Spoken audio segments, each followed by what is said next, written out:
माननीय अध्यक्ष महोदय, मुळामध्ये हा आज आलेला नाहीये. गेले 15-20 वर्ष हा कायदा आपल्याकडे आहे की 10 वाजेच्या नंतर आपण भोंगे लावू देत नाही. पारंपरिक वाद्य करता येतात, भजन कीर्तन करता येतं, ढोलक वाजवता येते, टाळ मृदंग वाजवता येतो, पण भोंगा लावून नाही वाजवता येत, माईक लावून नाही वाजवता येत. हा त्याच्यातला नियम आहे. आणि आपण आपल्याला आपल्या नियमांमध्ये कोर्टाने काही विविक्षित दिवस दिलेले आहेत.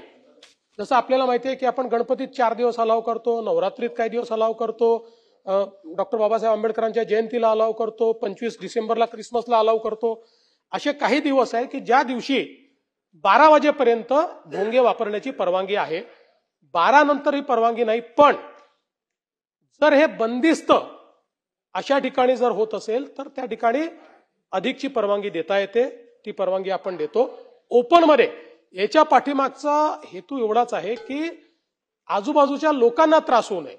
जर बंदिस्त, जसा हा कायदा आल्यानंतर आपण बघितलं असेल की गुजरातमध्ये नवरात्री उत्सव करण्याकरता त्यांनी आता साऊंड प्रूफ पेंडॉल तयार केले. साऊंड प्रूफ पेंडॉल, आणि साऊंड प्रूफ पेंडॉल मध्ये ते करतात. त्याच्यामुळे या कायद्यातनं त्यांना सूट मिळते. आपल्या इकडे आता हळूहळू लोकांनी, आपल्याला माहिती आहे की आता मोठ्या मोठ्या हॉल्समध्ये नवरात्री उत्सव सुरू झाले आहेत किंवा काही उत्सव चालू झालेले आहेत.